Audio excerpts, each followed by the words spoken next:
मागे सुद्धा मी एका कॅफेटेरियामध्ये गेली तर तिकडे मला एक परदेशातली व्यक्ती गाडीतून उतरली, समोर माझ्या टेबलावरती तिथे येऊन बसली टेबलावरती. त्या व्यक्तीने लॅपटॉपही ओपन नाही केला, नुसती ठेवला लॅपटॉप समोर, हात त्याने असे केले, एकावर एक धरले आणि त्या व्यक्तीने तिथे बसून एक्झॅक्ट एक 15 ते 20 मिनिटं त्याने ध्यान केलं, उठला, लॅपटॉप उचलला आणि जाऊन गाडीत बसून निघून गेला. दुधाचं फलित काय आहे? दुधाचं सगळ्यात सुंदर रूप काय असू शकतं? दुधाचं सगळ्यात सुंदर रूप आहे तूप. सगळ्यात सुंदर दुधाचं रूप काय आहे? तूप. पण त्या दुधाचं आधी दही, दह्याचं आधी लोणी आणि लोण्याचं मग तूप. दुधामध्ये आधी विरजन लावावं लागतं. मग हे विरजन आहे ना, हे G3 सेशन हे विरजन आहे. G3 सेशन हे विरजन आहे. आम्ही फक्त विचाराचं विरजन तुमच्यापर्यंत पोहोचवायचं काम करते. तिथून पुढे आतली प्रक्रिया तुम्ही केली पाहिजे. कधी कधी दही नीट लागतच नाही, ते हेंदकळतं, मग वरती सगळं पाणी, मग खाली सगळं ते गठ्ठे बसलेले असतात. शा बाबा, काही मजा नाही आली, दही काय नीट लागलं नाही. हे सगळं कोणावरती अवलंबून आहे? विरजनावरती नाही बरं, त्या दुधावरती अवलंबून आहे. जोपर्यंत आपण आत्मतत्व प्राप्त करून घेत नाही तोपर्यंत काहीच शक्य नाहीये. तोपर्यंत आपलं काहीच झालं नाही. आपण आपल्या इतर मित्रमंडळींसारखेच आपण तिथेच थांबलो आहोत. फक्त आपण थोडंसं म्हणजे त्यांनी कपडे घातले, चुरगळलेले घातलेत, आपण थोडी इस्त्री करून घातली, एवढाच फरक आहे त्याच्यामध्ये.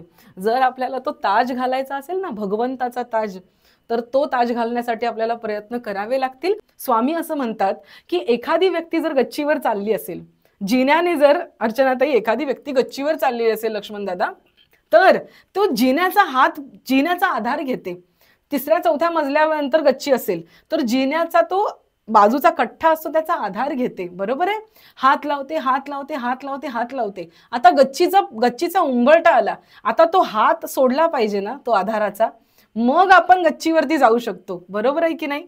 तसं नामस्मरण करत आपण आपले माइंड स्टेट अपलिफ्ट केलं केलं केलं केलं बाहेरच्या जगातून आपण आतमध्ये दृष्टी नेली नामस्मरणाने.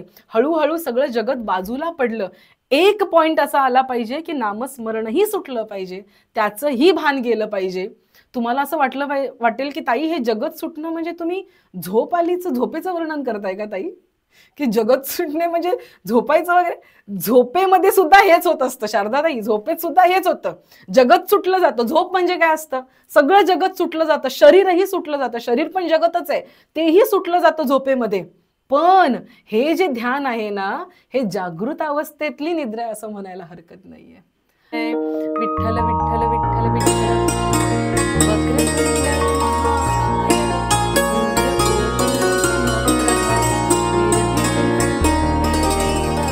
सर्वकार्येषु सर्वदा या कुंदेन्दु तुषारहार धवला, या शुभ्रवस्त्रांवृता, या वीणावरदण्डमण्डितकरा, या श्वेतपद्मासना, या ब्रह्माच्युतशङ्करा प्रभृतिभिः देवी सदा वन्दिता, सा मा पातु सरस्वती भगवती निःशेषजाड्यापहा. मूकं करोति वाचालं पंगुं लंघयते गिरिं, यत्कृपातमहं वन्दे परमानन्दमाधवं.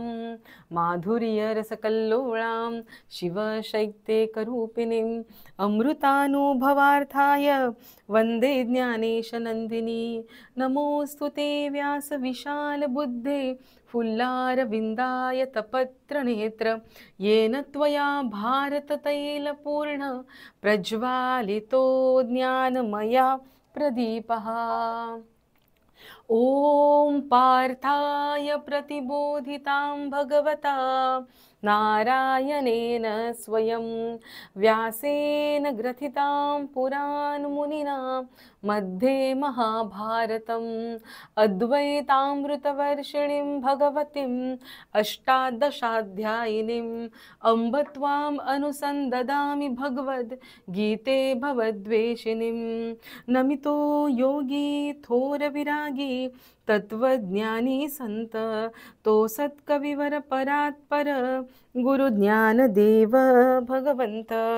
बोला पुंडलीक वरदे हरिविठ्ठल श्री ज्ञानदेव तुकाराम पंढरीनाथ भगवान की जय. माऊली ज्ञानेश्वर महाराज की जय. जगद्गुरु तुकाराम महाराज की जय. सब संतन की जय, गोपाल कृष्ण भगवान की जय. विठ्ठल विठ्ठल विठ्ठल विठ्ठल विठ्ठल विठ्ठल विठ्ठल. रामकृष्ण हरी. इथे थोडंसं माझ्या बॅकग्राऊंडला नॉईज आहे, कारण शेजारच्या कॉन्फरन्स रूममध्ये एकदम तरुण मंडळी, अगदी तरुण मंडळी कुठली तरी फिल्म शूट करतायत. कुठल्या तरी छोट्याशा ॲड फिल्मचं बाहेर शूटिंग चाललेलं आहे.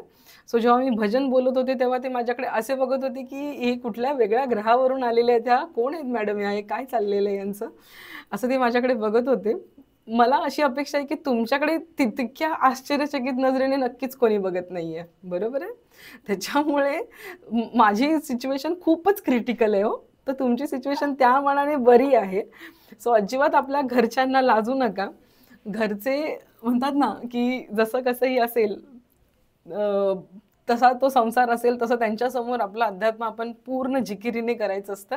आणि जसं मी मागेही बोललेले की आपल्या वर्तवणुकीमध्ये जसा जसा बदल होत जातो, आपलं वर्तन जसं सिन्सिअर दिशेने वाढत जातं, आपल्या व्यक्तिमत्वामध्ये जसा बदल होत जातो, तसे आपले घरचे सुद्धा आपल्या अध्यात्माला एक्सेप्ट करतात. आधी त्यांनी आपल्यालाच एक्सेप्ट केलेलं नसतं, तर आपल्या अध्यात्माला एक्सेप्ट करणं दूरची गोष्ट आहे. तुम्ही म्हणाल काय बोलताय ताई, आमच्या लग्नाला 5-5, 10-10, 15-15, 30-30 वर्ष झाली, आता झालं 40-40 वर्ष झाली तरी तुम्ही असं म्हणताय. पण एकदा विचार करून बघा की त्यांनी आपल्याला आणि आपण त्यांना पूर्णपणे एक्सेप्ट केलंय की नाही. तर कुठेतरी थोडेसे तुम्ही पर्सेंटेजमध्येच उत्तर द्याल, कोणी म्हणणार नाही की 100% एक्सेप्ट केलंय. सो थोडासा तो ग्लिच असतो, थोडासा तो एक नर्वसनेस असतो, थोडीशी लाज असते, थोडासा एक म्हणतात ना एक संशय असतो त्यांना काय वाटेल त्याचा.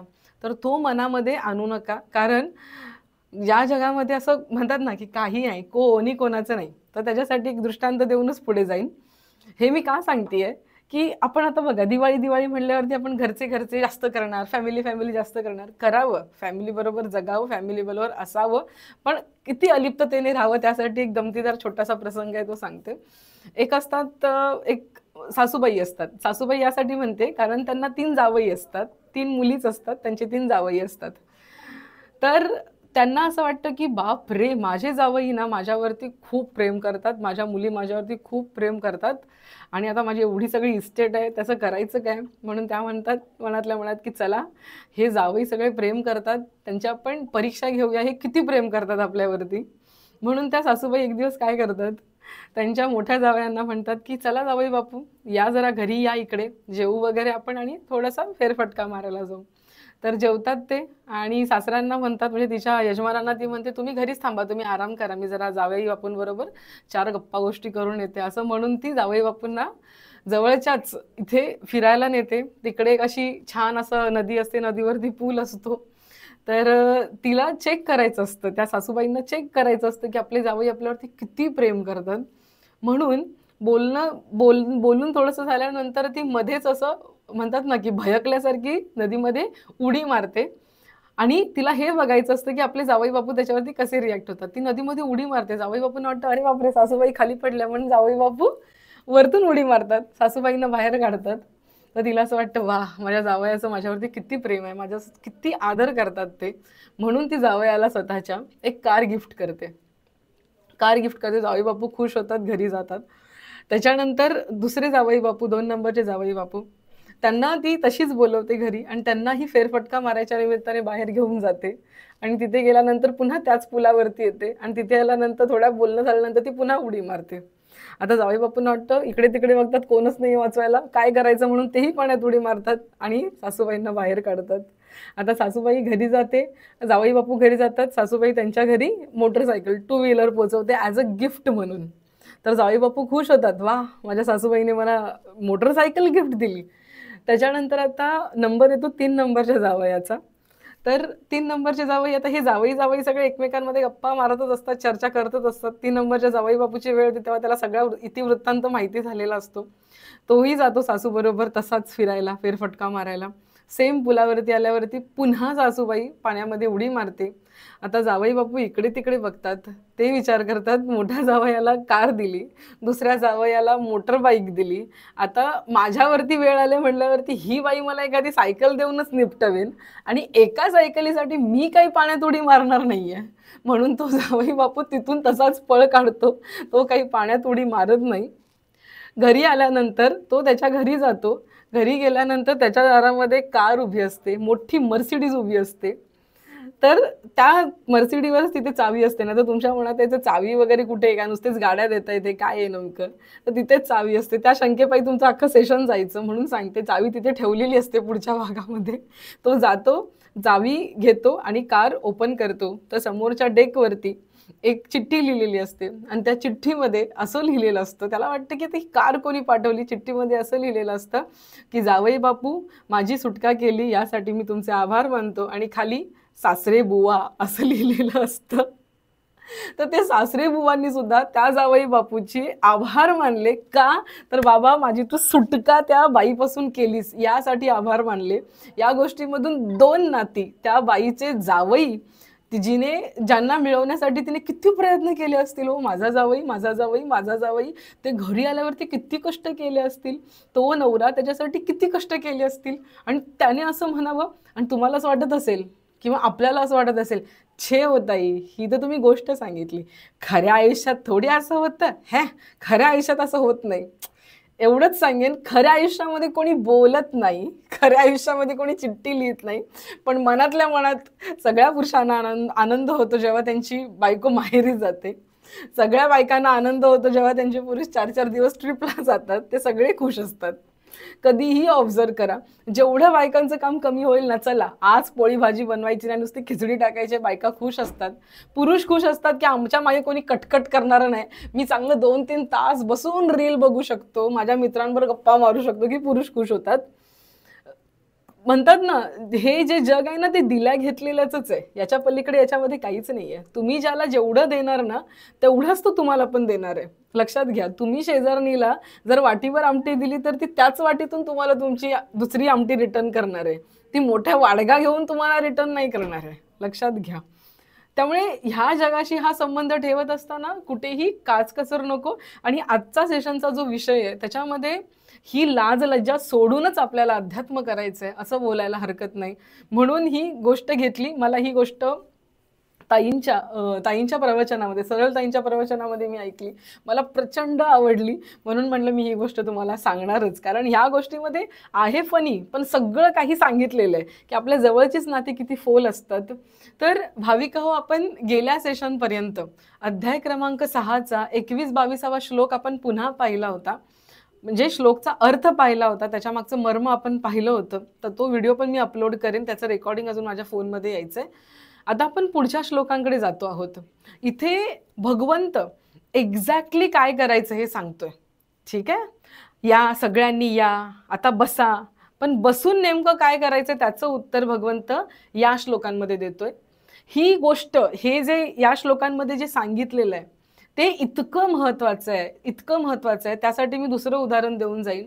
गुरुदेव रानडे यांच्या आयुष्यातला प्रसंग आहे. ते सुद्धा असंच ध्यान करायचे. तुमचा विश्वास नाही बसणार शोभनाताई, प्रवासात जरी गुरुदेव असतील ना. गुरुदेव रानडे कोण आहेत? गुरुदेव रानडे यांचे शिष्य सोनोपंत दांडेकर, म्हणजे मामासाहेब दांडेकर ज्यांनी जी जोग संस्थांचे उभं केलं आहे ना आळंदीचं, हे ज्यांनी उभं केलं ना, ते मामासाहेब दांडेकर, त्यांचे गुरु हे आहेत, गुरुदेव रानडे आहेत. आणि गुरुदेव रानडे ही अशी व्यक्ती आहे की ज्या व्यक्तीने अध्यात्म, फिलॉसॉफी ही नुसती लिहून नाही ठेवली. त्यांचं पुस्तक मी तुम्हाला दाखवलेलं, परमार्थ पथिक मधलं, की त्यांनी पुस्तकं नुसती लिहून नाही ठेवलेत, तर त्यांनी ते जगलंय. आणि ब्रह्मज्ञान प्राप्त ज्या व्यक्तीने केलं ना, ती व्यक्ती होती. त्यावेळची लोक किती नशीबवान असतील ज्यांना या व्यक्तींचा सहवास लाभला. मग ते मामासाहेब दांडेकर असतील, किंवा जोग महाराज असतील, किंवा स्वतः गुरुदेव रानडे असतील, बेलसरे बाबा असतील, या लोकांचा सहवास लाभला. ते लोक किती नशीबवान असतील. आणि खरं सांगू का, आता सुद्धा आपल्या आजूबाजूला अशी लोक असतील जी खऱ्या अर्थाने ब्रह्मज्ञानी आहेत. खऱ्या अर्थाने ब्रह्मज्ञानी म्हणजे त्यांनी ती अवस्था प्राप्त केलीच. अशा व्यक्तींकडूनच शिकायचं. तर गुरुदेवांचा महिमा असा होता की जर ते चाललेत ना, विचार करा अर्चना ताई, सिंपल आहे, को रिलेट करण्यासारखं. आपण एखादी गोष्ट ठरवली की मला चालायला जायचंय, I want to go for a walk, मला चालायला जायचंय, मला नियमितपणे जायचंय. तर तुम्हाला ना एक दिवस जाल, दुसऱ्या दिवशी जाल, पण तो हिट झालेला मुवमेंट असतो ना, तो 4 दिवस टिकेल फक्त. 5व्या दिवशी ना तुम्ही विचार करायला, जाऊ की नको जाऊ, कसं जाऊ.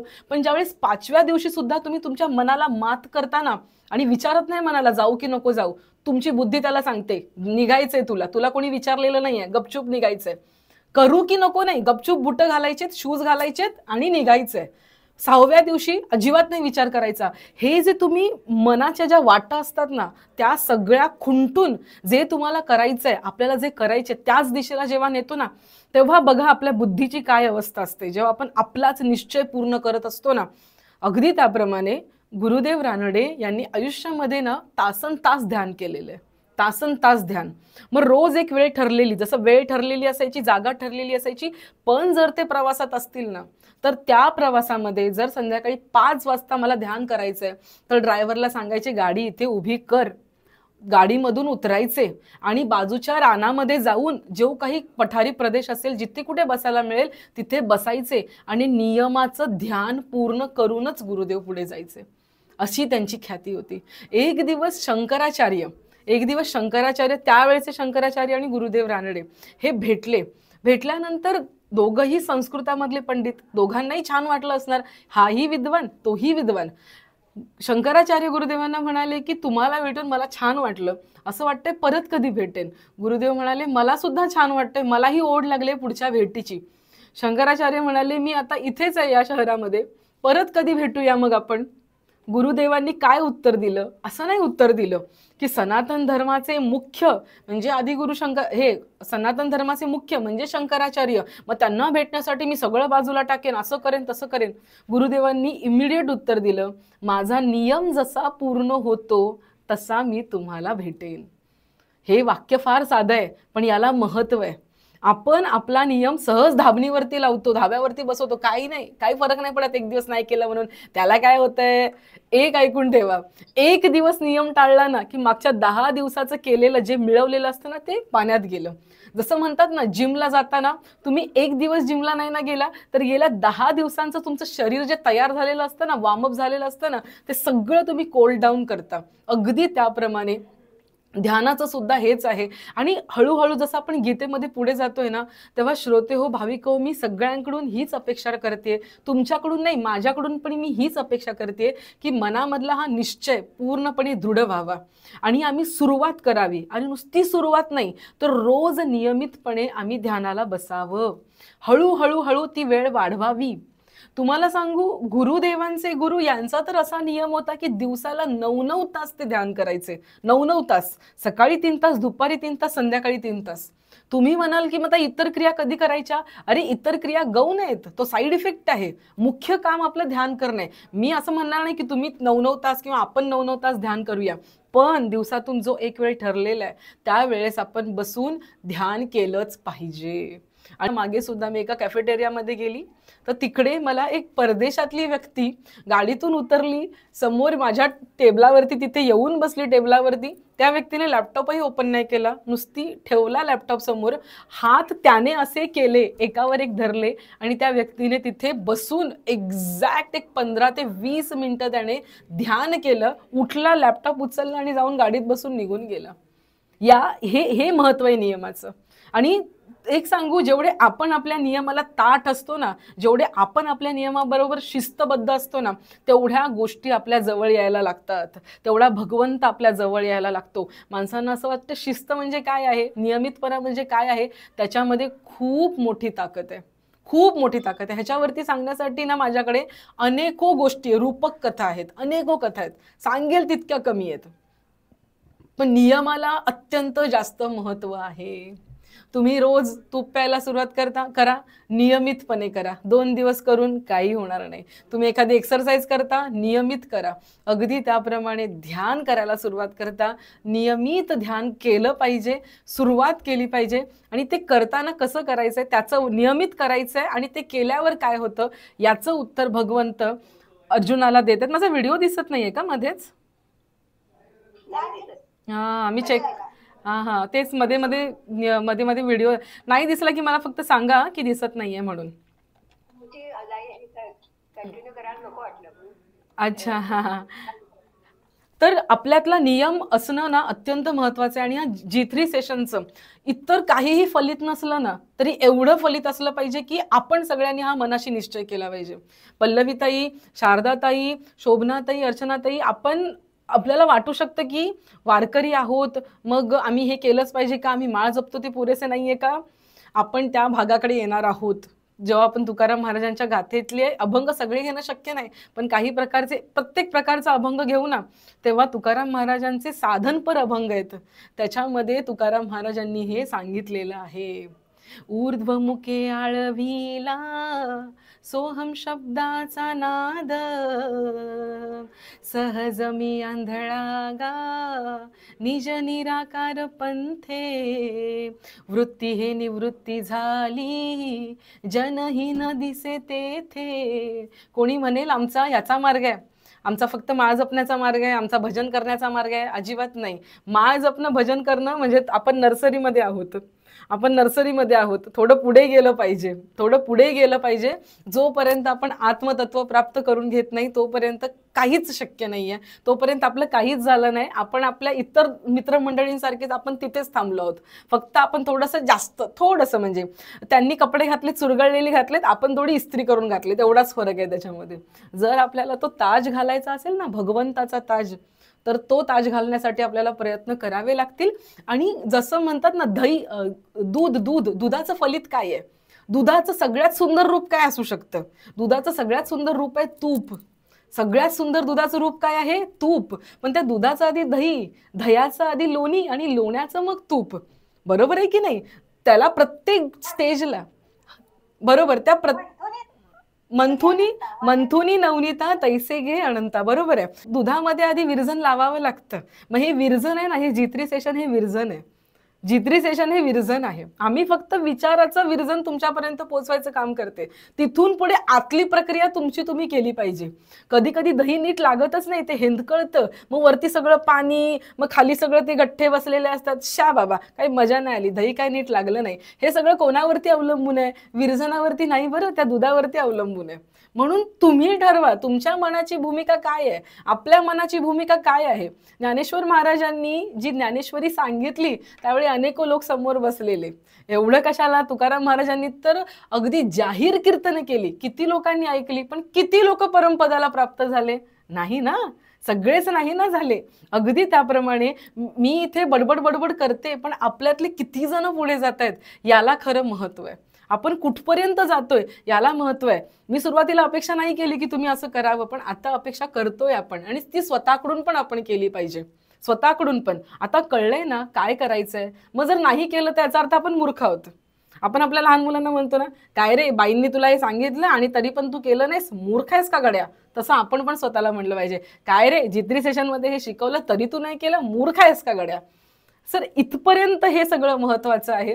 आणि तसं तूप बनण्यामध्ये जसं त्याचं फलित आहे, पण त्यासाठी अनेक कष्ट करावे लागतात. त्या लोण्याला असं घुसळावं, दह्याला असं घुसळावं लागतं, मग लोणी वर येतं. मग त्या लोण्याला दुसऱ्या पात्रात घालून अगदी तापवावं लागतं. तसं आपल्या शरीरामध्ये तप झालं पाहिजे, आणि त्या तपामुळे मग आपल्याला आपलं आत्मतत्व प्राप्त होतं. तर त्याच्या स्टेजेसमधून जात असताना भगवंताने ते सांगितलंय बसायचंय, बस, आणि बसल्यानंतर काय कर हे सांगणार हे आताचे श्लोक आहेत. खूप सुंदर श्लोक आहेत. आधी आपण उच्चारण करूया आणि उच्चारणानंतर आपण पुढे जाऊया. आणि सगळ्यांनी त्याचा जोरात उच्चार करा. जसं मी नेहमीच सांगते, जोरात उच्चार केल्यावरतीच फायदा होणार आहे. अजिबात लाजू नका कोणाला, घरच्यांना पण कळू दे, होऊन जाऊ दे. हा, श्लोक क्रमांक 23. माझा लॅपटॉप थोडासा दुरुस्त होऊन आलाय ना, तर त्याच्यामुळे तो पण थोडासा असा हे झाल्यासारखा करतोय, भैसटल्यासारखा करतोय तो.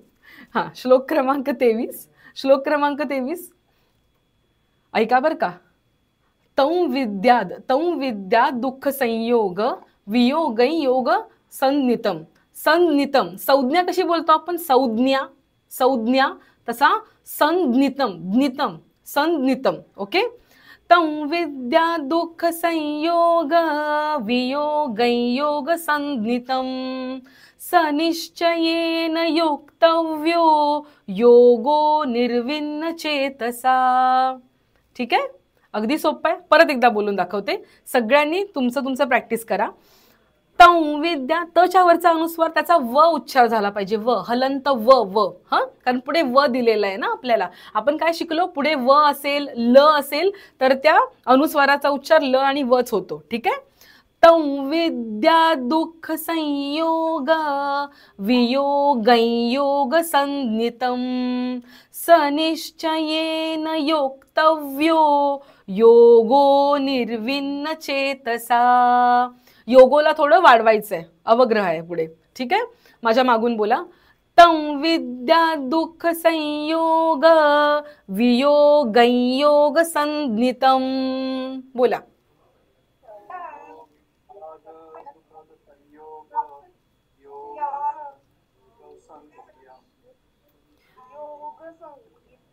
वियोगं संज्ञितं. गच्या वरचा अनुस्वार पुढे य असल्यामुळे गै होतोय. ओके. तं विद्या दुःख संयोग वियोगं संज्ञितं.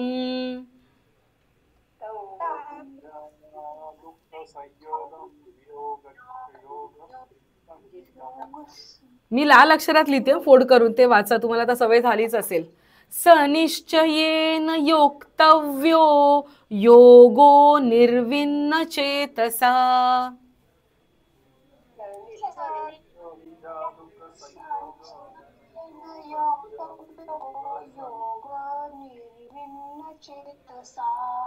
Very good. याचा अर्थ असा आहे की जो दुःखरूप संसाराच्या संयोगाने रहित आहे, तसेच ज्याचे नाव योग आहे, तो जाणला पाहिजे. तो योग न कंटाळता अर्थात धैर्य व उत्साह यांनी युक्त चित्ताने निश्चयाने केला पाहिजे. तुम्हाला वाटेल की हे तसंच आहे, हे तसं आधी बोललं तसंच आहे असं वाटेल. मुलाला खूप ओरडलो आपण, अरे असा अभ्यास करावा, तसं हे करावं, तुला समजत नाही का. मग अजून एक गोष्ट सांगू द्या, 10 मिनिटांनी मीटिंग जाईल, पुन्हा जॉईन व्हायचंय. ओके. ह्याच्याबद्दल डिटेल सेशन झाल्यावरती सांगते मी तुम्हाला, मध्ये सेशनच्या ते नको, पण जॉईन व्हा परत. आपण मुलाला म्हणतो की असं झालं पाहिजे, असं कर तसं कर, मग तो काय म्हणतो, कधी फ्रँकली झाला तर जर आपण आवाज ओरडून वाढवून बोललो ना, तर तो तुम्हाला उत्तर पण देत नाही, तो गपचूप बसतो, रडतो, कोपऱ्यात जातो, तो तुमच्यासमोर व्यक्त होत नाही. पण जर आपलं बाळ आपल्यासमोर व्यक्त झालं ना, तर तो काय बोलेल माहितीये, काही नाही गाई, फोन बघावासा वाटतोय, काही नाही गाई, जरा खेळून यावंसं वाटतंय, किती मजा येते ना रील बघायला आई, किती भारी वाटतं रील बघायला, असं जर तो बोलता झाला तर त्याला हे बोलावंसं वाटेल. अगदी त्याप्रमाणे ज्यावेळेस भगवंत म्हणतो की बाबा तू बस, शांत बस, हा दुःखरूप संसार आहे, कशाला दुःखी होतो, सोडून दे ना, सुखरूप तुझा आत्मा आहे जो चिरंतन आहे, त्याच्याकडे जा, हे नष्ट होणाऱ्या शरीराकडे बघू नकोस, कसला नवरा, कसली बायको, कसली पोरं, काय सासू, काय सासरे, सोडून दे विषय सगळा, तू आत्मा आहेस. हे जेव्हा भगवंत सांगतो ना, त्यावेळेस अर्जुनाला असं म्हणावंसं वाटत असेल, हे भगवंताने ऐकलं म्हणून भगवंत म्हणतोय, अर्जुनाला म्हणावंसं वाटत असेल की देवा, हा दुःखरूप आहे संसार, आर यू क्रेझी, किती मजा येते या संसारामध्ये बाबा, किती छान आहे हा संसार, काय बोलतोयस तू, हे किती भारी वाटतं, आणि कसला योग, काय रे, किती कंटाळवाण आहे. हे कदाचित भगवंताने ऐकलं असेल म्हणून भगवंत म्हणतो, जो दुःखरूप संसाराच्या योगाने रहित आहे आणि ज्याचं नाव योग आहे ना, अरे योग अर्जुना तुला कळतोय, तो योग तो न कंटाळता कर रे, न कंटाळता कर. म्हणजे कसा कर, धैर्याने कर.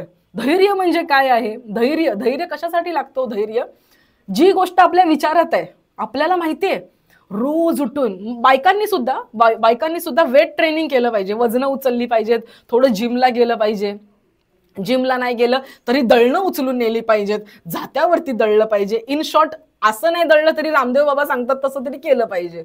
म्हणजे हे सगळं केलं पाहिजे, हे सगळं आपल्या बुद्धीमध्ये.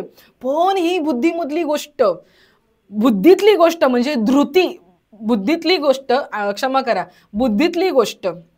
गोष्ट कृतीमध्ये आणण्यासाठी गरजेची असते, त्याला धृती किंवा धैर्य असे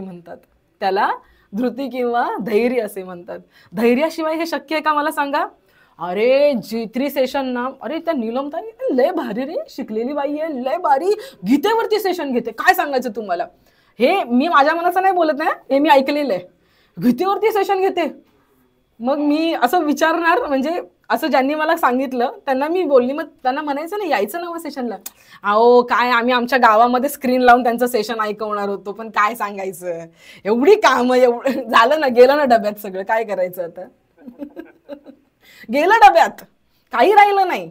अरे आम्ही असल्या माळा जपल्या, असल्या माळा जपल्या, आम्ही असं केलं ना, पण आम्ही स्वतःकडे आतमध्ये वळून बघितलंच नाही. गेलं डब्यात, माळ पण आपण इकडे तिकडे बघत केलेली आहे, अर्धी सिरियल कालची बुडलेली बघितली आपण माळ जपताना. हे नाहीच तुम्ही चुकवून चालणार आहे. इकडे तिकडे बघत, मुलगा बाथरूम मध्ये गेला का, गादीवर कोण बसलं, ह्याने काय केलं, ह्यातच आपण माळ जपली आहे. अरे न कंटाळता, न कंटाळू नकोस या गोष्टीला. धैर्य आणि उत्साह पाहिजे. धैर्य नाही, मी बसणार ध्यानाला, बसणार ध्यानाला, आणि उदास वाने ह्याने बसले. कसलं डोंबलाचं उदास वाने तुम्ही ध्यान करणार आहात. उत्साह यांनी युक्त चित्त असलं पाहिजे, याने युक्त चित्त असलं पाहिजे. म्हणून ना मला नेहमी असं थोडंसं ऑब्जेक्शन मला असतं, कदाचित ते माझं ऑब्जेक्शन भविष्यात जाईल सुद्धा. मला असं वाटतं हे आध्यात्मिक गुरु बोलतात वगैरे ना, ते जे ह्या टोनमध्ये असतात ना, See, the life is so dangerous and you have to do. मला असं वाटतं असा नसला असला पाहिजे टोन कसा असला पाहिजे, असा रसरसलेला, उत्साहाने रसरसलेला असला पाहिजे. म्हणजे माझ्या बोलण्यात तरी तसंच येतं, आपोआप येतं, पण असं असलं पाहिजे असं मला वाटतं. कदाचित मी अजून शांत व्हायची बाकी, असं पण असेल त्याचा अर्थ. पण एक उत्साह असला पाहिजे ध्यान करण्यामध्ये, पण ना उत्साह असला पाहिजे. हा आता मी ध्यानाला बसणार आहे, छान वाटलं पाहिजे. काय सांगितलंय ध्यानाला बसणार आहे, काय होते, बसावं लागतं हो, ताईंनी सांगितले, असं नसलं पाहिजे. चला पुढच्या श्लोकाकडे येऊया. कदाचित तुमच्यापर्यंत मतितार्थ पोहोचलाय. श्लोक क्रमांक 24. संकल्प प्रभवान न मोडायचा, हलंत न. संकल्प प्रभवान कामांस त्यक्त्वा, माच्यावरचा जो अनुस्वार आहे पुढे स असल्यामुळे सच उच्चार होणार त्याचा. संकल्प प्रभवान कामांस त्यक्त्वा सर्वान शेषतः, शेषनागातला श पण आलेला आहे आणि षटकोनातला श पण आलेला आहे. श बोलताना जीभ टाळूला, षटकोनातला श बोलताना जीभ टाळूला. ओके. संकल्प प्रभवान कामांस त्यक्त्वा सर्वान शेषतः, शेवटचा विसर्ग पूर्ण बोलायचा. मनसैवेंद्रिय ग्रामं विनियम्य समंततः. ग्राममच्या वरचा व अनुस्वार सुद्धा व उच्चार होणार. नियम लक्षात ठेवा, व आणि ल असेल ना, व ल, तर उच्चार व आणि लच करायचा. लब्ध्वा गेल्या वेळेचा आठवलं आपल्याला, लब्ध्वाच्या वेळेस आपण ल असल्यामुळे अनुस्वाराचा उच्चार ल केलेला. आता माझ्या मागून बोला, ताट बसा सगळेजण.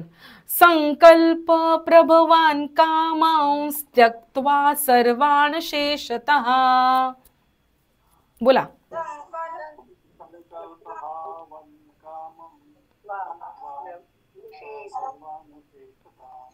मनसैवेंद्रिय ग्रामं विनियम्य समंततः.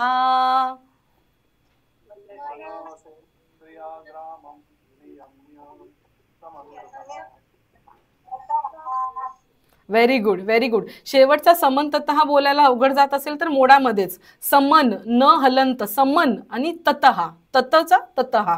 ठीक आहे, व्हेरी गुड, चांगले उच्चार केले. याचा अर्थ असा आहे की संकल्पाने उत्पन्न होणाऱ्या सर्व कामना पूर्णपणे टाकून आणि मनानेच इंद्रिय समुदायाला सर्व बाजूंनी पूर्णतया आवरून.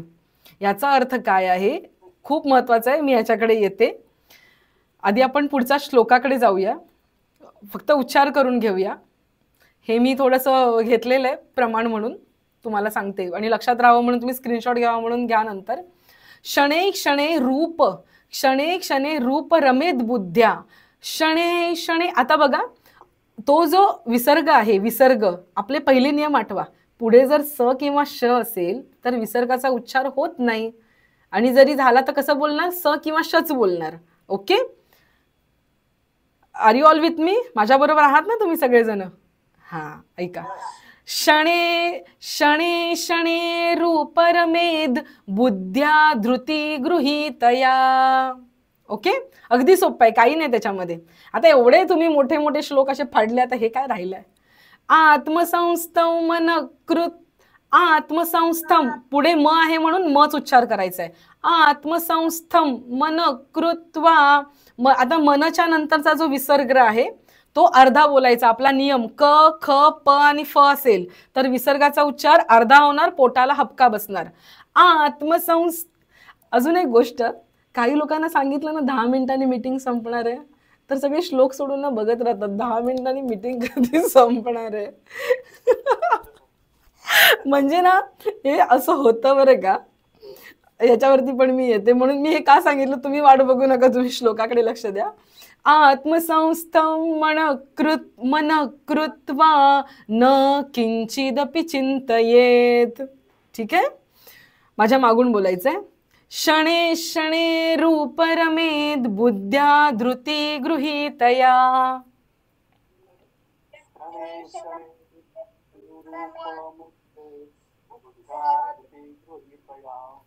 आत्मसंस्थं मन कृत्वा न किंचिदपि चिंतयेत.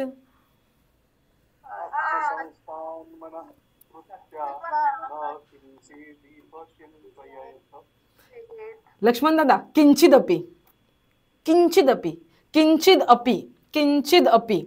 ओके, पुन्हा एकदा घेऊया. आत्मसंस्थं मन कृत्वा न किंचिदपि चिंतयेत.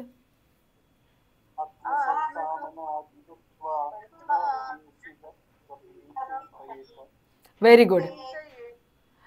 क्रमाक्रमाने अभ्यास करीत उपरत व्हावे, तसेच धैर्ययुक्त बुद्धीने मनाला परमात्म्यात स्थिर करून दुसऱ्या कशाचाही विचार आपण करू नये. ओके, येऊया आपण ह्याच्याकडे पण येऊया. गंमत आहे याच्यामध्ये, प्रत्येक शब्द लय महत्वाचा आहे. आणि आपलं जे एक असं ते मन असतं ना, एकदम असं असं असं करतं, त्या सगळं त्याच्यासाठीच आहे. पुढचा श्लोक. यतो यतो निश्चरती, यतो यतो निश्चरती मनश्चंचलमस्थिरम. ओके, मनश्चंचलमस्थिरम ततस्ततो नियम्ये तदात्मन्ये वशं नयेत. पुन्हा एकदा घेते. यतो निश्चरती मनश्चंचलमस्थिरम ततस्ततो नियम्ये तदात्मन्येव वशं नयेत. ठीक आहे, शच्या वरचा जो अनुस्वार आहे ना, त्याचा उच्चार न करायचा आहे, कारण पुढे न आहे म्हणून. Okay, are you all with me? श्लोक क्रमांक 26 बघतोय, माझ्या मागून बोलायचंय. यतो यतो निश्चरती मनश्चंचलमस्थिरम. बोला. यतो यतो निश्चरन्ति मनश्चंचलमस्थिरम.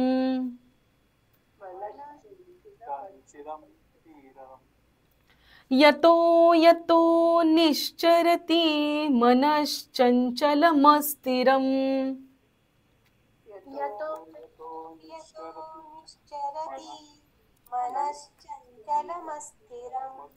ततस्ततो नियम्ये तदात्मन्येव वशं नयेत.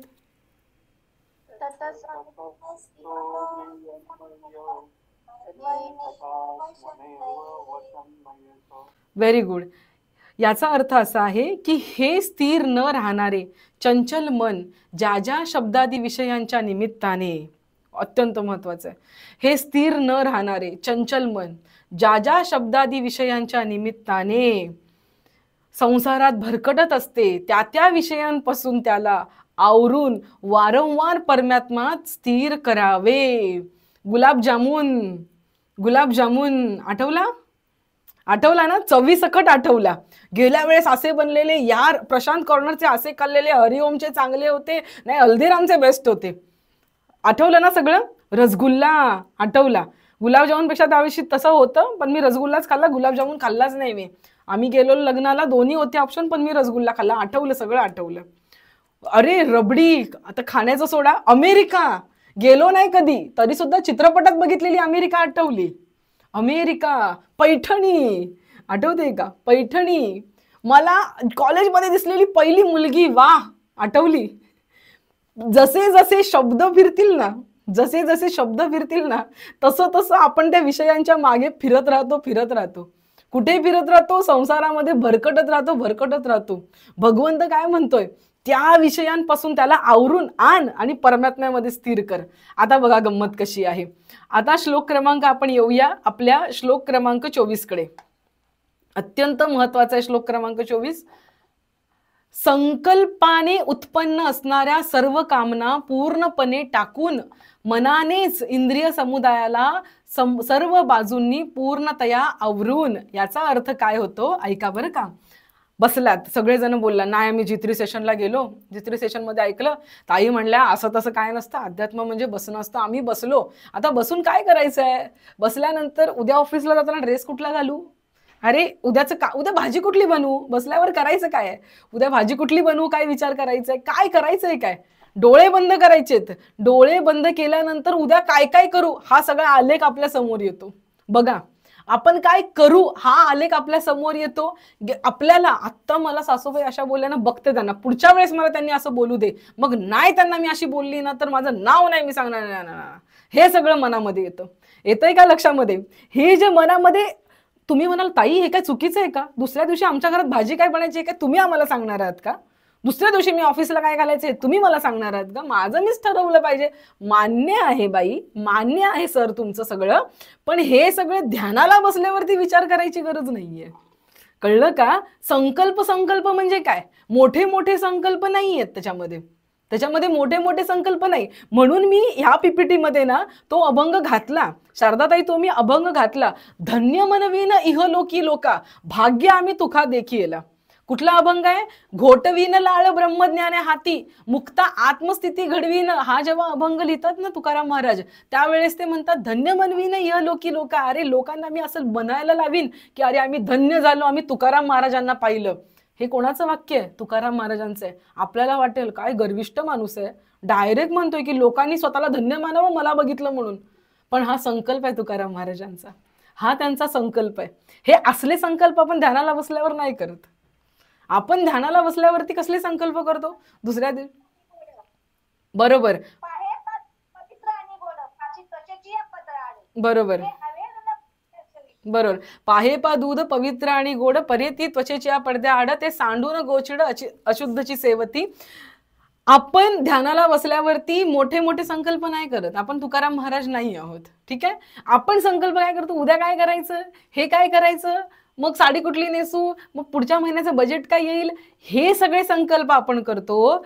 कृष्ण काय म्हणतोय अर्जुनाला की हे जे सगळे संकल्प आहेत ना ते सगळे संकल्प बाजूला कर, ते सगळे संकल्प बाजूला कर. हे संकल्प येतात कुठून, हे संकल्प येतात कुठून, नाही मी उद्या सकाळीला भाजी मेथीचीच बनवेन, हे संकल्प येतात कुठून, आधी आपण मेथीची भाजी खाल्लेली असते, मग आपल्याला ऑप्शन असतो भेंडी बनवू की मेथी बनवू, नको भेंडी नको, भेंडी एवढी खायला मजा येत नाही डब्याला, आपण मेथी बनवूया. म्हणजे आधीच्या चित्तामध्ये, चित्त म्हणजे काय आहे, सगळ्या आठवणी जिथे साठल्या जातात त्याला चित्त म्हणतात ना अर्चनाताई.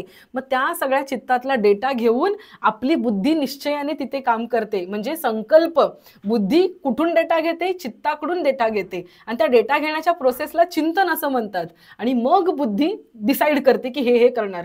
भगवंत म्हणतोय ते सगळं बाजूला कर तू. म्हणून गेल्या श्लोकांमध्ये तुम्हाला आठवत असेल तिथे कृष्णाने काय सांगितलेलं, काय विनंती केलेली अर्जुनाने, की माझं चित्त असेल ना, माझं चित्त तेच लयाला जाऊ दे रे भगवंता. म्हणजे एकदा डेटाच लयाला गेला, डेटाच नाहीये त्याच्यामध्ये, काही डेटाच नाही. एखादा माणूस ज्याला म्हणता बघा ते ज्याला विसरभोळेपणा असतो, जो माणूस विसरून जातो गोष्टी, त्या माणसाच्या मनामध्ये कोणाबद्दल जास्त रागद्वेष असूच शकत नाही, कारण त्याच्या अंतःकरणामध्ये डेटाच नाहीये. अगदी त्याप्रमाणे इथे तुमच्या अंतःकरणामध्ये आपला डेटा थोड्या वेळासाठी, आपण असे नाही आहोत, आपण विसरून जाणार नाहीये, आपल्या डोक्यामध्ये सगळं राहणार आहे. पण ध्यानाला बसल्यावरती हे सगळे संकल्प बाजूला करायचे. काय गरज आहे ठरवायची, उद्या सकाळी काय करू, ध्यानाला बसल्यावर ठरवायची काय गरज आहे, उठल्यानंतर करा ना विचार. एवढा सगळा वेळ आहे आपल्याकडे पडलेला. ध्यानाला बसल्यावरती शांत बसायचं, हे सगळे संकल्प बाजूला टाकायचे. आणि मग त्याच्यासाठी काय करायचं, त्याच्यासाठी आपण एखाद्या मंत्राचा सहाय्य घेऊ शकतो, एखाद्या नामाचं सहाय्य घेऊ शकतो. जसं तुम्हाला मागेही सांगितलेलं, रामकृष्ण हरी असेल, श्रीराम असेल, सोहम असेल, ओम रामकृष्ण हरी असेल, या नामांचं आपण सहाय्य घेऊ शकतो. पण हे सहाय्य घेताना आपण कुठपर्यंत घ्यायचं. स्वामी असं म्हणतात की एखादी व्यक्ती जर गच्चीवर चालली असेल, जिन्याने जर अर्चनाताई एखादी व्यक्ती गच्चीवर चालली असेल लक्ष्मण दादा, तर तो जिन्याचा आधार घेते. 3-4 मजल्यानंतर गच्ची असेल तर जिन्याचा तो बाजूचा कठ्ठा असतो त्याचा आधार घेते. बरोबर आहे. हात लावते, हात लावते, हात लावते, हात लावते. आता गच्चीचा उंबरठा आला, आता तो हात सोडला पाहिजे ना तो आधाराचा. मग आपण गच्चीवरती जाऊ शकतो. बरोबर आहे की नाही? तसं नामस्मरण करत आपण आपले माइंड स्टेट अपलिफ्ट केलं केलं केलं केलं बाहेरच्या जगातून आपण आतमध्ये दृष्टी नेली नेली नेली नेली नामस्मरणाने. हळूहळू सगळं जगत बाजूला पडलं. एक पॉइंट असा आला पाहिजे की नामस्मरणही सुटलं पाहिजे, त्याचंही भान गेलं पाहिजे.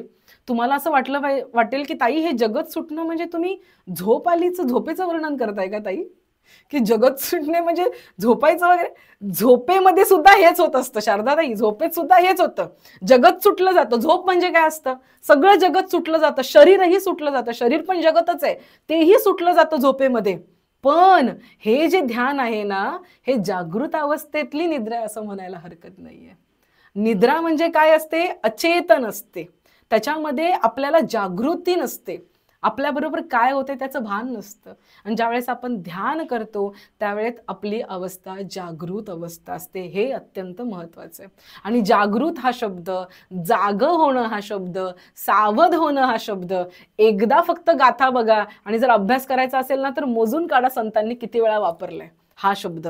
जाग व्हा, सावधान व्हा, जागृत व्हा. कारण आपण शरीराला जी देतो उपजीविका ही शरीरासाठी असते. उपजीविका, उपमुख्यमंत्री, उपप्रधान, उप म्हणजे काय? दुसरा, दुय्यम दर्जाचा. म्हणजे मुख्य कोणीतरी असतो ना, मुख्यमंत्री कोणीतरी असतो म्हणून उपमुख्यमंत्री असतो. पंतप्रधान कोणीतरी असतो म्हणून उपपंतप्रधान. बरोबर आहे की नाही? उप हा शब्द कुठे येतो? ज्यावेळेस मुख्य असतं त्याच्या सेकंड स्टेजला असतं. तसं आपली ही जी आपण आपल्या शरीराची जी असते ती जीवन जीविका शरीराची असते ती उपजीविका. आपण म्हणतो ना उपजीविकेसाठी काय करतो, पोटापाण्यासाठी काय करतो, शरीरासाठी काय करतो, म्हणजे उपजीविका. मग मुख्य जीविका काय असते? मुख्य जीविका ज्या वेळेस आपण असं ध्यानाला बसतो त्यावेळेस जागृत अवस्थेमध्ये आपण आपल्या आत्म्याबरोबर जो संवाद करतो, आत्म्यापर्यंत पोहोचण्याचा जो प्रयत्न करतो, त्यावेळेत आपण सरळवरती कनेक्शन करत असतो. परब्रह्माबरोबर आपलं कनेक्शन होत असतं. इथून परब्रह्माबरोबर आपलं कनेक्शन होत असतं. मी म्हणणार नाही भरपूर वेळासाठी होतं, भरपूर वेळासाठी नाही. असं आपण विचार बाजूला करत करत करत असे काही क्षण येतात, सेकंद पण म्हणणार नाही, सेकंदपेक्षा पण कमी असे काही क्षण येतात ना, त्या क्षणी एकदम रिलॅक्स वाटतं. त्यावेळेस आपलं कनेक्शन लागलेलं असतं. ही आपली जीविका आहे, ही आपली मुख्य जीविका आहे. मुख्य जीविका आत्म्यासाठी असते, उपजीविका शरीरासाठी असते. आपल्याला काही लोक खूप शक्तिवान वाटतात, खूप ताकदवान असतात काही लोक. बघा राजकारणामध्ये सुद्धा गोंधळ घालणारी म्हणजे ती अगदी हे असतात ना, फालतू राजकारण खेळतात ना, ती लोक जी असतात ना फालतू राजकारण, ते सगळे सोडून द्या. पण काही लोक खूप ताकदवान असतात. ताकदवान इन द सेन्स त्यांचा नियम कोणी मोडू शकत नाही, त्यांचा शब्द कोणी मोडू शकत नाही. म्हणजे ते स्वतःच्या शब्दाला एवढं जपतात ना की दुसरा कोणी त्यांचा शब्द मोडू शकत नाही. त्यांच्या बोलण्यामध्ये ताकद येते. सत्य वाचेचे तप आम्ही केले अमित कल्प. ज्ञानेश्वर माऊली म्हणतात माझ्या मुखांतून ज्ञानेश्वरी आली. का आली ज्ञानेश्वरी? कारण मी अनेको कल्प माझी वाचा सत्य बोलून बोलून शुद्ध केलेली आहे. असे जे ताकदवान लोक असतात ना त्यांची वाचा शुद्ध असते. काहींच्या वाचेला मग भगवंत कृपा करतो आणि म्हणतो तुझी वाचा खरी होणार, तुमचं हातून होणारं वर्तन खरं होणार. काय काय लोकांच्या हाताला इतकं यश असतं ना, ते कुठलंही काम करतील ना ते यशस्वीच होतं. का होतं ते? कारण त्यांच्यामध्ये ताकद असते. ती ताकद शरीराची नसते, ती ताकद आत्म्याची असते. म्हणून हल्ली लोक म्हणतात ना मेडिटेशन करा, तुमचा आत्मसंकल्प वाढेल. आत्मसंकल्प काय असतं? आत्म्याची ताकद असते. ते बोलतात तेही चुकीचं नाही, फक्त शब्द आपल्यातलेच आहेत. पण त्या लोकांनी ते मार्केटिंग करून त्याला त्यांनी प्रोफेशनल बनवलेलं आहे. आपली Dnyanoba Mauli is the highly professional person. लक्षात ठेवा, आपला भगवान कृष्ण हायली प्रोफेशनल पर्सन. इथलं तिथलं फालतू बोलतच नाही. तू बस, डोळे मीट आणि झोपताना कसं सगळं जग बाजूला सारतोस. मुलं बिलं नको रे, कोणी ती कोणी नको, आम्हाला झोपू द्या बाबा, जा सगळे गेले उडत. तसंच म्हणतो ना आपण. तसं ध्यान करताना मनामध्ये विचार येईल, उद्या काय भाजी बनवायची, गपग काही विचार करू नको. उद्या काय ड्रेस घालायचा, उद्या काय ड्रेस घालायचा, गपग काही विचार करू नकोस. अरे मग ह्याचं काय होईल, तुला काय करायचंय, काय होईल त्याचं, काय कशासाठी करायचंय. मला इथे मी बसले या 10 मिनिटांमध्ये मी फक्त माझ्याकडे बघणार आहे. माझ्या आतल्या जगाकडे मी बघणार आहे, माझ्या आतल्या अवकाशाकडे मी बघणार आहे, माझं नामस्मरण मी नीट करणार आहे. हे इथे भगवंत आपल्याला सांगतोय की तुला हे करणं गरजेचं आहे. आणि यातून मग आपली आत्मस्थिती, आपली आत्मशक्ती इतकी वाढत जाते, इतकी वाढत जाते ना भाविक हो, मग आपल्याला कोणीही टच करू शकत नाही. मग मला सांगा, अशा व्यक्तीवरती काय मंत्र तंत्र जादूटोना आहे की नाहीये ही पुढची गोष्ट आहे. पण जरी असला तरी तो त्याच्यावरती काय काम करणार आहे?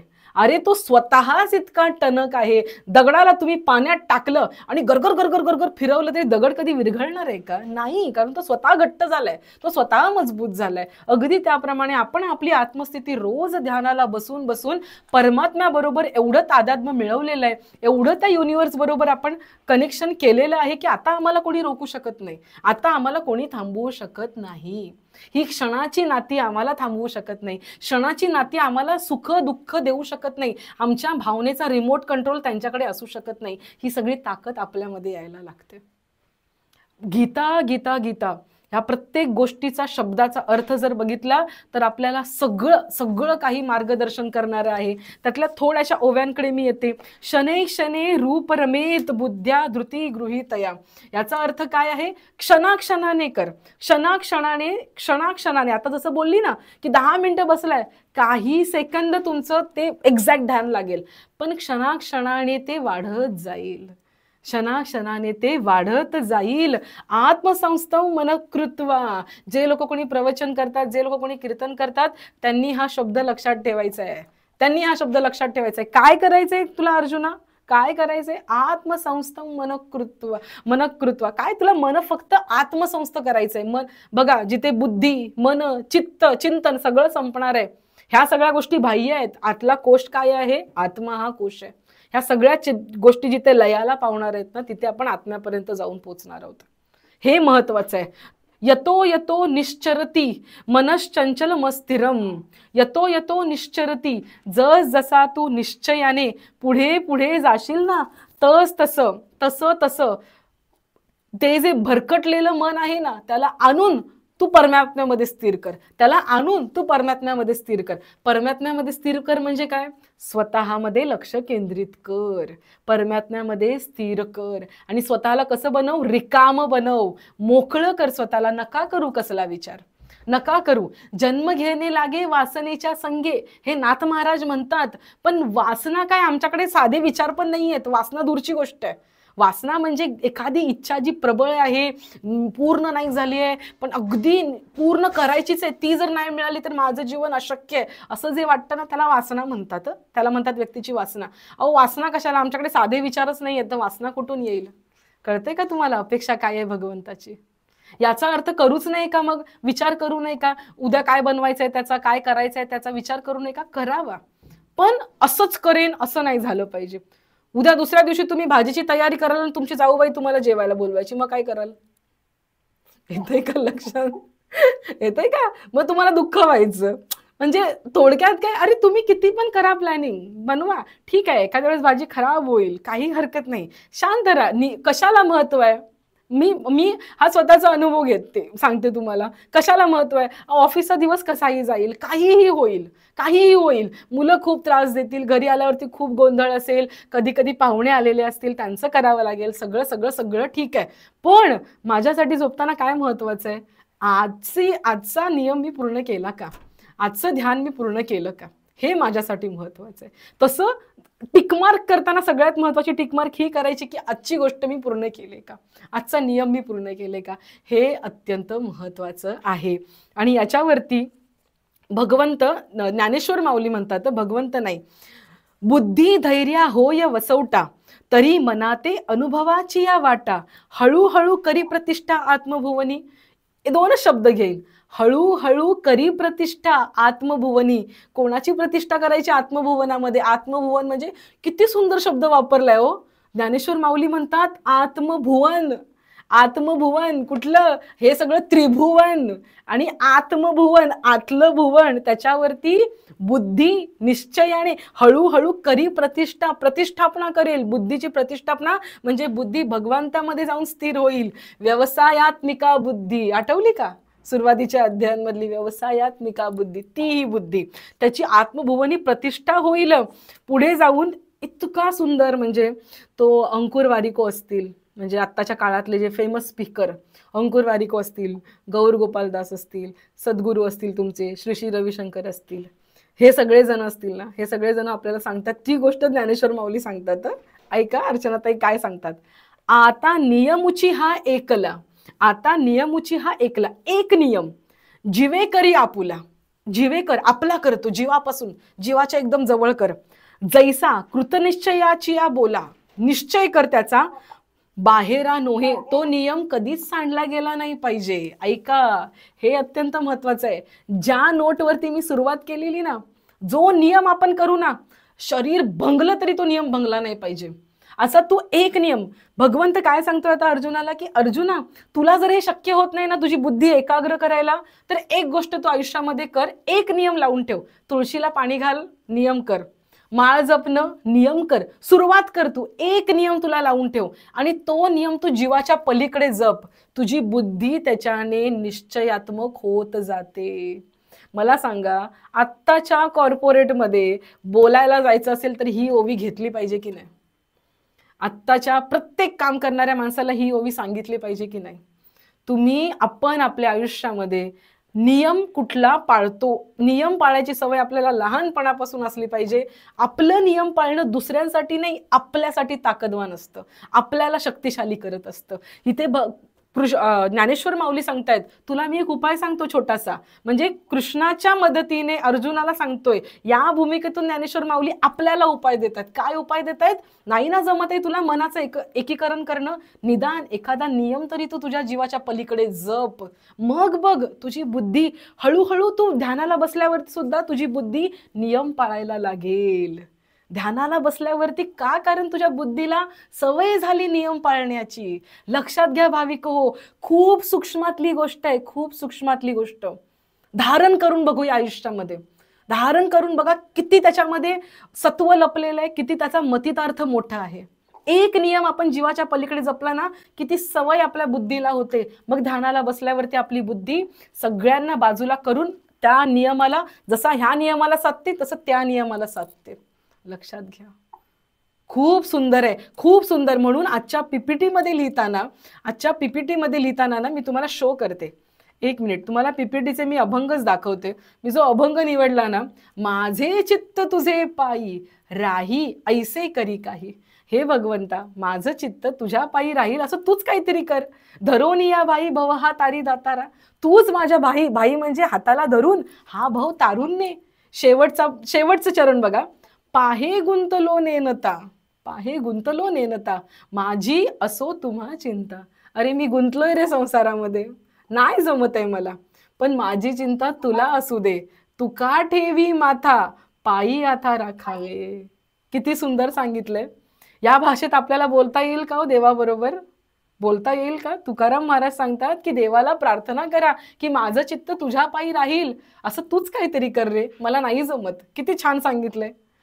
इतकं सुंदर तुकाराम महाराज रिक्वेस्ट करतात. आणि म्हणून मगाशी मी सांगितलं, मतीमध्ये असणारी गोष्ट कृतीमध्ये आणण्यासाठी, तुम्ही ह्याचा स्क्रीनशॉट हवं तर काढून घ्या, मी परत एकदा शेअर करते. मतीमध्ये असणारी, मतीमध्ये असणारी गोष्ट कृतीमध्ये आणण्यासाठी धृती गरजेची आहे, धैर्य गरजेचं आहे. आणि जेव्हा धैर्य आणि बुद्धी एकत्र येतात तेव्हा त्याला धृती म्हणतात. जेव्हा धैर्य आणि बुद्धी एकत्र येतात तेव्हा त्याला धृती असं म्हणतात. लक्षात घ्या, बुद्धीमध्ये असणारी गोष्ट कृतीमध्ये आणण्यासाठी धैर्य लागतं, धृती लागते. धृती म्हणजेच काय? ज्यावेळेस धैर्य आणि बुद्धी एकत्र येते तेव्हा त्याला धृती म्हणतात. खूप महत्वाचं आहे 25व्या श्लोकामधला हा धृती हा शब्द. शनै शनै रूप रमेद बुद्ध्या धृती गृहीतया. धृतीच्या मदतीने तू तिथपर्यंत पोहोचशील. सो आजचे हे श्लोक याच्यावरती चिंतन करा थोडंसं. आणि सगळ्यात महत्वाचं, पाण्यात अशी होडी टाकायची, मग असं वल्लवायचं, मग थोडंसं असं वळून बघायचं, वाऱ्याच्या दिशेने जायचं, असं करायचं. असं सगळं किनाऱ्यावर बसून बोलून फायदा नाहीये. अशी मांडी घालायची, तशी मांडी घालायची, आणि मग असा विचार करायचा. असं सगळं नुसतं सेशनमध्ये बोलून कामाचं नाहीये.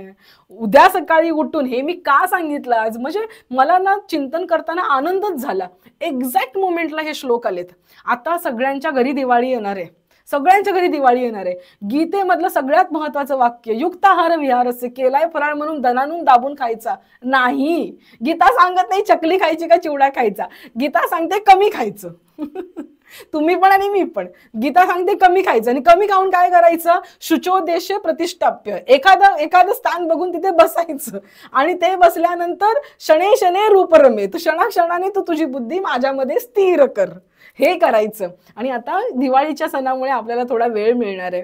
तुमच्यातले जे काही बिझी असतात, वर्किंग असतात, त्या सगळ्यांना वेळ मिळणार आहे. तर आपण बसूया आणि रोज सकाळी आता नियम करायला आपल्याला 1 आठवडा मिळणार आहे. छानपैकी नियम करा. Let's do it, let's try it. एवढी मोठी गीता, जी गीता म्हणजे सगळ्यांनी अशी शिरोधार्य धरली आहे, जी ज्ञानेश्वर माऊली सगळ्यांसाठी दैवत आहे, त्या आपल्या दैवताने कशावर बोलायचं तर गीतेवर बोलायचं, भगवद्गीतेवर बोलायचं असं ठरवलं. त्या गीतेमध्ये सांगितलेला कोर उपदेश, कोर योग, कोर स्थितप्रज्ञता, कोर म्हणतात ना की युक्त होणं, युक्त, ते युक्त कसं व्हायचं याची प्रोसेस दिली. ती आपण दिवाळीच्या या आठवड्यामध्ये आपण करूया. म्हणतात ना की एक दिवा मनामध्ये लावूया, अविवेकाची काजळी फेडून विवेक दीप उजळी. ज्ञानेश्वर माऊलींची ओवी आता सगळेजण लिहून पाठवतील स्टेटसला, घ्या, अविवेकाची काजळी फेडून विवेक दीप उजळी. अरे त्या स्टेटसमध्ये नाही रे, आपल्या आयुष्यामधली काजळी काढ. स्टेटस मधली काय लिहितोस काजळी, स्वतःच्या आयुष्यामधली काजळी काढूया. थोडंसं ना आपल्या मनाला आलेली मलिनता, जो आळस आहे ना, तो थोडा आपण झटकून काढूया, झटकून टाका. सगळं जे काही ऐकलं असेल ना आतापर्यंत जाऊ द्या. आत्ता आपल्याला मार्ग मिळालाय ना, आत्ता आपल्याला गीतेतलं हे कळालंय ना, आम्ही आत्ता इथून पुढे सुरुवात करणार. अशा निश्चयाने पुढे चला. आणि आजची गोष्ट मी थोडक्यात घेईन, एक सांगू ना गोष्ट, चालेल ना? येस, आजची गोष्ट आपण ऐकूया. एक चित्रकार असतो, सॉरी एक फोटोग्राफर असतो. तो फोटोग्राफर नेहमी काहीतरी युनिक करण्याच्या मागे असतो. तर एक दिवस तो असा निश्चय करतो की मी फोटोंचं प्रदर्शन लावेन. पण कुठल्या फोटोंचं प्रदर्शन लावेन? जगातला सगळ्यात इनोसंट चेहरा, त्याच्या फोटोचं मी प्रदर्शन लावेन. म्हणून तो अनेको महिने फिरतो, भटकंती करतो, आणि एका गावात गेल्यानंतर एक छानसं लेकरू त्याला दिसतं, मूल त्याला दिसतं, एक मुलगा त्याला दिसतो, आणि त्या मुलाचा फोटो तो क्लिक करतो, आणि त्याला समाधान वाटतं की नाही, वा, हेच काय ते निरागसपण असतं, हीच काय ते सुंदर भाव जो म्हणतात ना, तो भाव यालाच म्हणतात. म्हणून तो फोटोग्राफर त्या मुलाचे वेगवेगळ्या पद्धतीने फोटो घेतो, आणि ते फोटोचं तो प्रदर्शन भरवतो. छान, त्याच्यामधून त्याला पैसा पण चांगला मिळतो, सगळं होतं त्याचं. त्यानंतर अनेको अशीच वर्ष जातात, सगळं होतं. एक 20-22 वर्षानंतर आजचा काळ असाच निघून जातो. आता जशा त्याला प्रत्येक वेळेस थीम सुचत असतात, वेगवेगळ्या थीम्सवरती त्याने इतकी वर्ष काम केलेलं असतं, त्याला आता एक थीम सुचते की आपण ना जगातला सगळ्यात निर्घुण असा चेहरा, सगळ्यात निर्घुण असा व्यक्ती, त्याचा आपण फोटो काढून त्याचं प्रदर्शन भरवूया. असा कोणीतरी व्यक्ती जो इतका क्रूर दिसतो, इतका वाईट दिसतो, असा आपण चेहरा शोधून काढूया आणि आपण त्याच्या चित्राचं प्रदर्शन भरवूया. पहिली जी आपण थीम केली त्याला कॉन्ट्राडिक्टरी आपण काहीतरी करूया, असा तो निश्चय करतो आणि तो भटकंतीला सुरुवात करतो. अनेको गावं तो पालथी घालतो, पण त्याला काहीही मिळत नाही. अखेरीस तो त्याच्याच शहरातल्या मोठ्या तुरुंगवासामध्ये, कारावासामध्ये जातो. तिथल्या पोलिसांबरोबर संपर्क साधतो आणि त्यांना म्हणतो, तुमच्या इथे जेलमध्ये अनेको कैदी आहेत ना, मला सगळ्यांना एकदा भेटायचं आहे आणि त्यांच्यातला सगळ्यात क्रूर चेहरा मी शोधून काढणार आहे. आणि असं म्हणून त्याला संधी मिळते, त्याला पोलीस सुद्धा संमती देतात. तो तिथल्या कारागृहामध्ये फिरायला सुरुवात करतो, सगळ्या कैद्यांना तो भेटतो आणि अखेर त्याला तो चेहरा मिळतो की बास, हीच ती नजर, हाच तो चेहरा मला हवा होता की जो सगळ्यात क्रूर दिसतोय. तो म्हणतो की बाबा एक काम माझ्यासाठी कर, मी तुझे फोटो काढेन, मला तुझ्या फोटोंची प्रदर्शनी भरवायची. ती जी व्यक्ती असते ती म्हणते, आता काय ते तुरुंगामध्ये पडलोय, तुम्ही फोटो काढले काय नाही काढले, काय मला काय फरक पडणार आहे, असंही माझ्या आयुष्याचा काही उपयोग नाहीये. तुम्ही काहीही केलं तरी चालेल माझ्याबरोबर, पण मला एक सांगा तुम्ही हे का करताय, कशासाठी करताय. त्यावेळेस तो चित्रकार म्हणतो की कसं आहे ना, मी माझ्या आयुष्यामध्ये फोटोग्राफी त्याला काहीतरी थीम देत असतो, म्हणून मी यावेळेस अशी थीम निवडली की मी सगळ्यात क्रूर चेहऱ्याचा फोटो काढणार आहे. काही वर्षांपूर्वी मी असाच एक नियम केला होता, असं एक थीम घेतली होती की सगळ्यात सुंदर चेहऱ्याचा मी फोटो काढेन. खूप फेमस झाला रे, मी खूप पैसे कमवले, आता मी निर्गुण चेहऱ्याचा फोटो काढणार आणि मी परत फेमस होण्याचा विचार करतोय. तो व्यक्ती बोलला ठीक आहे, चांगलं आहे, तुम्ही करणार आहात, माझा फोटो काढणार आहात, पण एक रिक्वेस्ट आहे माझी, तुम्ही जो आता माझा चेहरा सगळ्यात क्रूर म्हणून फोटो काढताय, सगळ्यात सुंदर चेहऱ्याचा फोटो मला दाखवाल का तुम्ही. तो व्यक्ती बोलतो ठीक आहे दाखवतो, म्हणून त्याच्याच पाकिटातला तो फोन काढतो आणि त्याला दाखवतो की सगळ्यात सुंदर चेहऱ्याचा फोटो कुठला होता. तो ज्यावेळेस त्याला फोटो दाखवतो त्यावेळेस समोरची व्यक्ती धाय मोकलून रडायला लागते. तो जो चित्रकार, तो जो फोटोग्राफर असतो तो म्हणतो की तू रडतोयस का. तो म्हणतोय तुम्हाला काय सांगू सर, हा ज्याचा तुम्ही फोटो दाखवताय ना, तो दुसरा तिसरा कोणी नसून मीच आहे, तो दुसरा तिसरा कोणी नसून मीच आहे. गोष्ट संपली. लक्षात घ्या, आपण सगळे सोडा, आपली मुलं सुद्धा, आपल्याला वाटायचं ना लहानपणी इचुलं बाय बाय, किचुलं बाय बाय, सुंदर बाय बाय, गोडूला बाय बाय, आणि तेच गोडूला बाय बाय काय करतं म्हातारपणी, कोण तो, चाल नाही येतून, असं करतंय ना. येतंय का लक्षात तुमच्या. आपण सगळेच लहानपणी निरागस असतो, मग त्या निरागसतेकडून तो व्यक्ती तुरुंगात जाऊन एवढा क्रूर बनला. याचं कारण काय असावं कारण याचं. संगत, दुसरं काय आहे, संगत. आपण जशी जशी संगती पकडली तसे तसे आपण बनलेलो आहोत. बघा काही मुलं असतात ना, गेल्या वेळेस मी तुम्हाला बोलली होती, एक दृष्टांत सांगितला होता चैतन्य महाप्रभूंचा. त्यांनी काय वैष्णवाची व्याख्या दिलेली, ज्याच्या संगतीमध्ये तुम्हाला भगवंताची आठवण येते तो खरा वैष्णव. अगदी त्याप्रमाणे आपण अशी संगती पकडली पाहिजे की ज्या संगतीमधून आपल्याला भगवंताची आठवण आली पाहिजे, किंवा आपल्या संगतीमध्ये दुसऱ्याला भगवंताची आठवण आली पाहिजे, ना की ती व्यक्ती लयाला गेली पाहिजे. आणि नेहमी लक्षात घ्या, आपल्या आजूबाजूला अशी लोक असतात, तुम्हाला असं वाटेल की ताई ही गोष्ट आहे, फक्त गोष्ट आहे, असं कधी होतं का आयुष्यामध्ये. बघा, हा अनुभव घेऊन बघा. काही लोकांच्या बरोबर असला ना की तुम्हाला सारखं वाटतं निंदा करावी, जरा चहाड्या कराव्या, जराशी अशी हिचं काय सांगावं तिचं काय सांगावं, मनामध्ये इच्छा उत्पन्न होते. करता की नाही दूरची गोष्ट आहे, पण मनात इच्छा उत्पन्न होते. अशी एखादी आपली दूरची बहीण असते ना, ती आली की आपण असं कधी आपण इतर वेळेस असं बोलत नाही, पण ती आली की आपण असं बोलतो, काय ग तिचं काय झालं, कशी आहे ती, कळतंय का तुम्हाला. अशी एखादी व्यक्ती असते ना की जिच्यासमोर आपल्याला निंदाच करण्याचा मूड होतो. अशी एखादी व्यक्ती असते ना तिच्यासमोर आपल्याला शिव्याच घालायचा मूड होतो. तो त्या व्यक्तीचा ऑरा असतो, त्या व्यक्तीचा ऑरा म्हणजे प्रभाव असतो.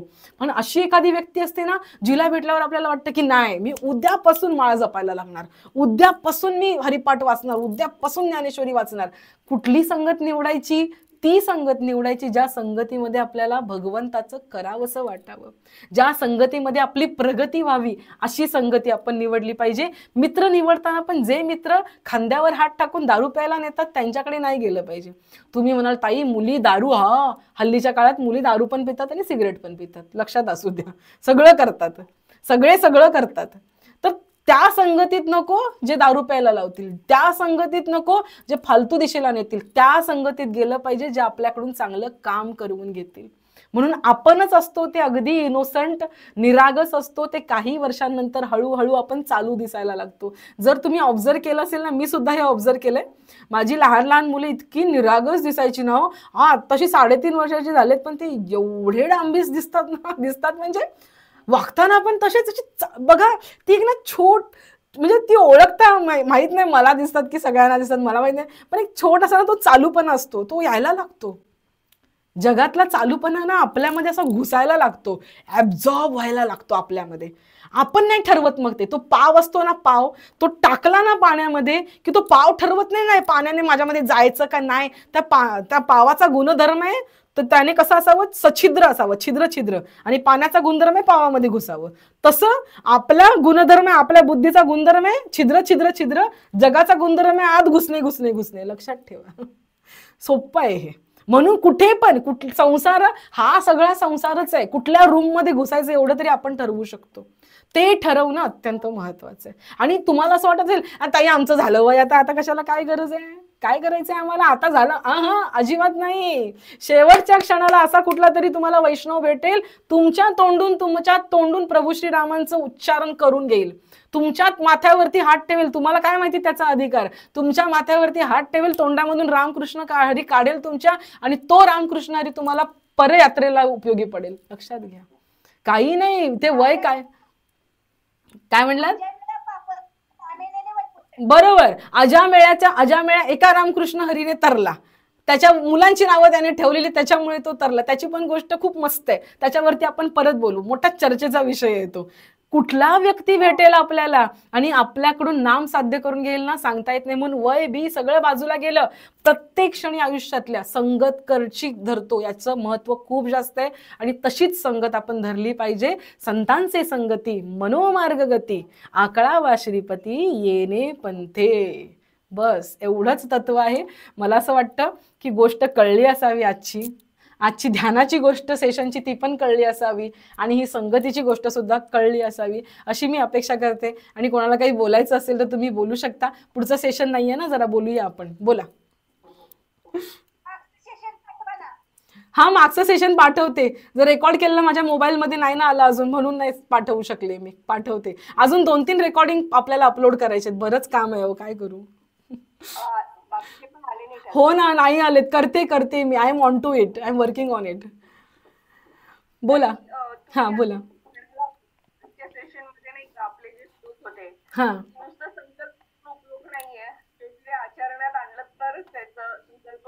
बरोबर. तुम्ही जी गोष्ट म्हणला की बरोबर आहे, संगती ह्याचा खूप मोठा परिणाम होतो. पण एका ठराविक वयानंतर कसं संगती आपण चूज करू शकतो ना. एक वयापर्यंत असं की आपल्याला समजत नाही, त्यावेळेस संगतीचं काय आपल्याला एक ठराविक वयानंतर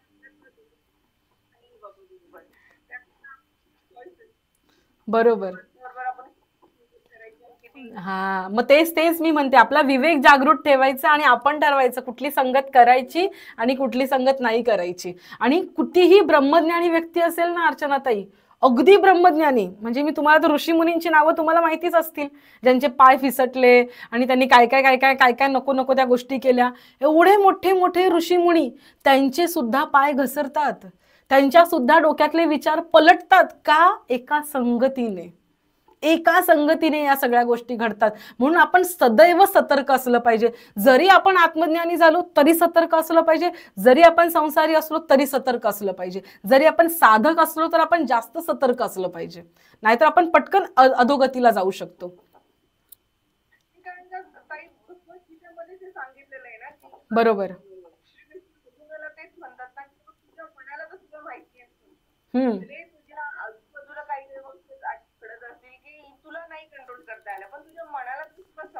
समजतंय. बरोबर. तुझं चुकतंय. बरोबर.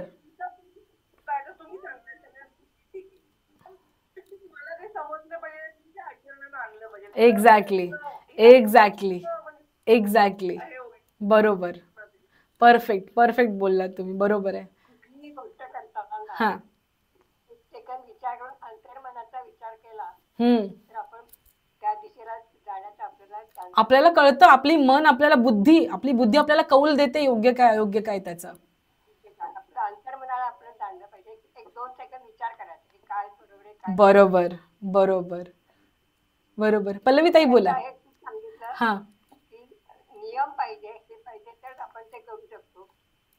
बरोबर. नाही, आजच्या सेशनचं टेक अवेच हे आहे. हे आहे की आपण एक नियम करायचा आयुष्यामध्ये, आता करायचाच आणि तो जीवाच्या पलीकडे सांभाळायचा, आणि जो करत असाल तर तो कंटिन्यू करायचा. बोला.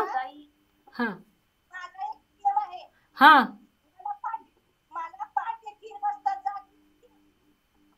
Very good.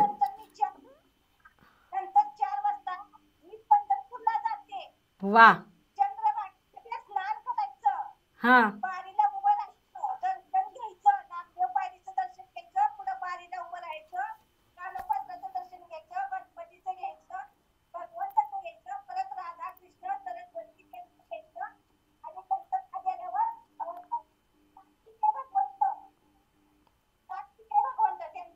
वा वा.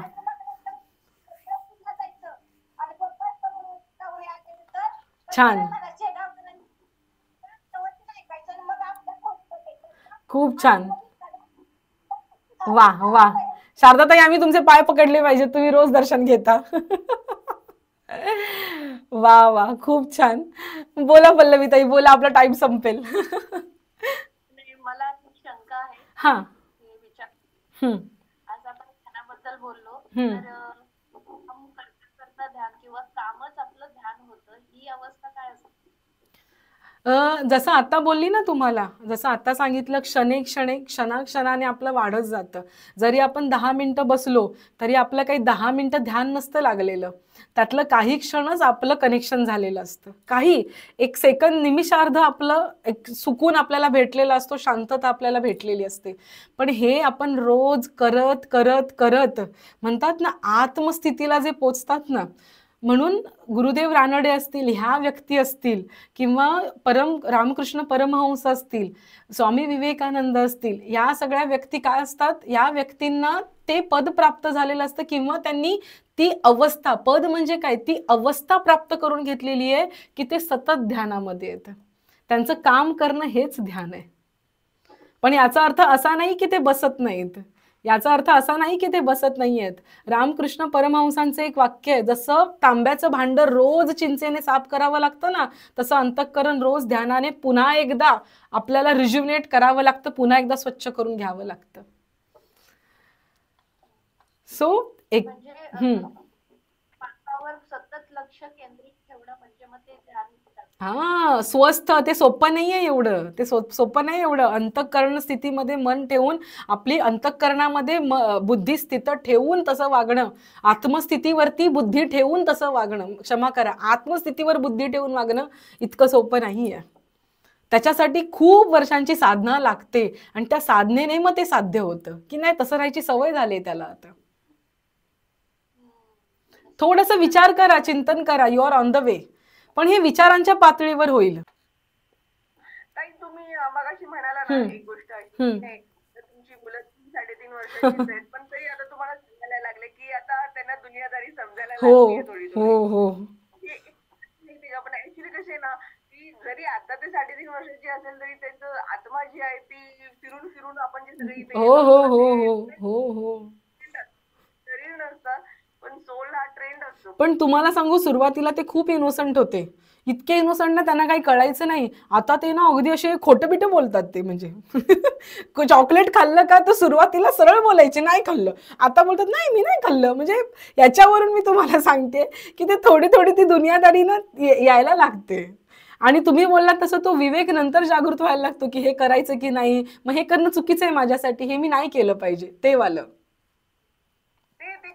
तुम्ही आध्यात्मिक जेव्हा व्हायला लागता, जसं तुम्ही मॅच्युअर होता, हा एक्झॅक्टली, जेव्हा तुम्ही फेस करता ना, तेव्हा तुम्हाला तो अध्यात्म त्यातला, आणि त्यात पण संगत चांगली मिळाली पाहिजे, मगच तुमचा प्रवास तो सुरू होतो. असं ह्या फेज मध्ये संगत खूप महत्वाची. Yes yes. आलेली सेवा आपण भगवंताच्या चरणी अर्पण करूया.